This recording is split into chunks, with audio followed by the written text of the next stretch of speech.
CPIM Kozhikode ജില്ലാ സെക്രട്ടറിയായി M Mehboob തെരഞ്ഞെടുക്കപ്പെട്ടു. വടകരയിൽ നടന്ന CPIM ജില്ലാ സമ്മേളനത്തിലാണ് പുതിയ സെക്രട്ടറിയെ തെരഞ്ഞെടുത്തത്. വിവരങ്ങളുമായി റിയാസ് KMR ചേരുന്നു. റിയാസ്, വലിയ ബഹളങ്ങളൊന്നുമില്ലാതെ പുതിയ ജില്ലാ സെക്രട്ടറിയെ തെരഞ്ഞെടുത്തു അല്ലേ?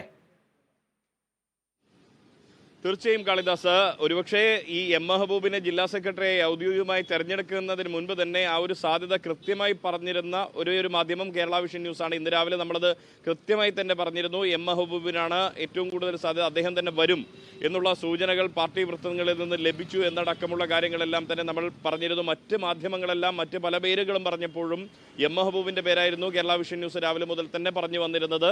അത് യാഥാർത്ഥ്യമായിരിക്കുന്നു എന്നുള്ളതാണ്. CPIM-ന്റെ ജില്ലാ സെക്രട്ടേറിയറ്റ് മെമ്പറായിട്ടുള്ള മുതിർന്ന ജില്ലാ സെക്രട്ടേറിയറ്റ് മെമ്പറായിട്ടുള്ള എം മെഹബൂബിനെ തന്നെ CPIM-ന്റെ കോഴിക്കോട് പുതിയ ജില്ലാ സെക്രട്ടറിയായി തെരഞ്ഞെടുത്തിരിക്കുന്നു. 10 വർഷം നീണ്ട അല്ലെങ്കിൽ 3 ടേമുകൾ നീണ്ട ഒരു കാലയളവിനൊടുവിൽ P. മോഹനൻ മാസ്റ്റർ കോഴിക്കോട് ജില്ലാ സെക്രട്ടറി സ്ഥാനമൊഴിഞ്ഞു. ഇനി എം മെഹബൂബിൻ്റെ കാലഘട്ടമാണ്. 6 വനിതകൾ ഉൾപ്പെടെയാണ് പുതിയ ജില്ലാ കമ്മിറ്റിയിൽ ഉള്ളത്. 6 വനിതകളുണ്ട്, മറ്റ് പുതിയ അംഗങ്ങളും ഒക്കെ തന്നെയുണ്ട്. പുതിയ അംഗങ്ങളായി 2 വനിതകൾ KP ബിന്ദു, PP പ്രേമ എന്നിവരാണ്. മറ്റ് പുതുമുഖങ്ങൾ എന്ന് പറയുന്നത് Lindo Joseph, OM Bharadwaj, LG Lijeesh, PC Shaiju, P Shaiju, M Kunjammad, K Baiju, K Ratheesh, VK Vinod, MK Ramachandran എന്നിവരാണ് മറ്റ് പുതുമുഖങ്ങൾ. ഈ മെഹബൂബിനെ കുറിച്ച് പറയുമ്പോൾ അദ്ദേഹം നിലവിൽ കൺസ്യൂമർ ഫെഡിൻ്റെ ചെയർമാനാണ്. അവിടെ നിന്നാണ് അദ്ദേഹം ഇപ്പോൾ പാർട്ടി തലത്തിലേക്ക് വീണ്ടും പ്പെടുന്നത്. പാർട്ടിയുടെ ഏറ്റവും തലമുതിർന്ന അംഗങ്ങളിൽ ഒരാൾ മാത്രമല്ല, കോഴിക്കോടിനെ സംബന്ധിച്ച് നല്ല അനുഭവ പരിചയമുള്ള, പാർട്ടിക്ക് ശക്തമായ വേരോട്ടമുണ്ടാക്കാൻ പരിശ്രമിച്ച ഒരു നേതാവാണ്. ഏറ്റവും ഒടുവിൽ CPM-നെ സംബന്ധിച്ച് അവരുടെ ഏറ്റവും അഭിമാനകരമായൊരു നേട്ടം ഉണ്ടായിരുന്നത് ചേവായൂർ സർവീസ് സഹകരണ ബാങ്ക് ഭരണം കോൺഗ്രസ് വിമുതരെ ഒപ്പം നിർത്തി CPM-ന് പിടിച്ചെടുക്കാൻ സാധിച്ചിരുന്നു എന്നുള്ളതാണ്. അതിൻ്റെ സൂത്രധാരൻ, അതിൻ്റെ ആ ഒരു തന്ത്രങ്ങൾ, കരുക്കൾ നീക്കിയത് എം മെഹബൂബിൻ്റെ നേതൃത്വത്തിലായിരുന്നു. അതും എം മെഹബൂബിന് അനുകൂല ഘടകമായി. മറ്റൊന്ന്, സംസ്ഥാന സെക്രട്ടേറിയറ്റ് മെമ്പർ കൂടിയായ മന്ത്രി PM മുഹമ്മദ് റിയാസിൻ്റെ വലിയ പിന്തുണ, അത് എം മെഹബൂബിന് തുണയായി. KK ദിനേശനും എം മെഹബൂബും ആരായിരിക്കും, ഈ രണ്ടുപേരിൽ ആരായിരിക്കും എന്ന ചർച്ചകളാണ് തുടക്കം മുതൽ തന്നെ നടന്നത്.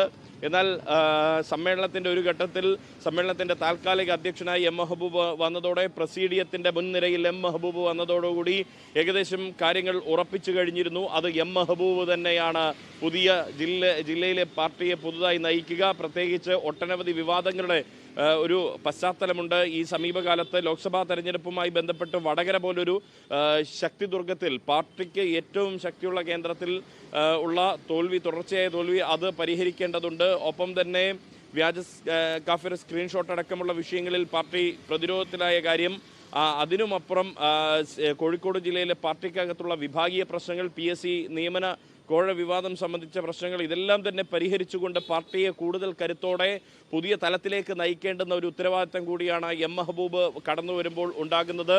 അതിന് അദ്ദേഹത്തിന് സാധിക്കുമെന്നുള്ളത് അദ്ദേഹത്തിൻ്റെ മുൻകാല പ്രവർത്തനങ്ങൾ, സഹകാരി എന്ന നിലയിൽ അദ്ദേഹം കാഴ്ചവെച്ചിട്ടുള്ള മികച്ച പ്രവർത്തനങ്ങൾ, സഹകരണ മേഖലയിൽ അദ്ദേഹം നടത്തിയിട്ടുള്ള ഇടപെടലുകളിലൂടെ കേവലം CPM-കാർക്കിടയിൽ എന്നതിനപ്പുറത്തേക്ക് പൊതുസമൂഹത്തിനിടയിൽ, മറ്റു രാഷ്ട്രീയ പാർട്ടിക്കാർക്കിടയിൽ അദ്ദേഹം ഉണ്ടാക്കിയ ഒരു ജനസമിതിയുണ്ട്. ആ ജനസമിതി CPM കൂടി അനുകൂല ഘടകമായി മാറും എന്നൊരു വിലയിരുത്തലാണ് പുതിയ നേതൃത്വത്തിൻ്റെ ഒരു ബാറ്റൺ എം മെഹബൂബിനെ ഏൽപ്പിക്കുന്നത്, പുതിയ നേതൃപദത്തിലേക്ക് അദ്ദേഹത്തെ പാർട്ടി കൊണ്ടുവരുന്നത്.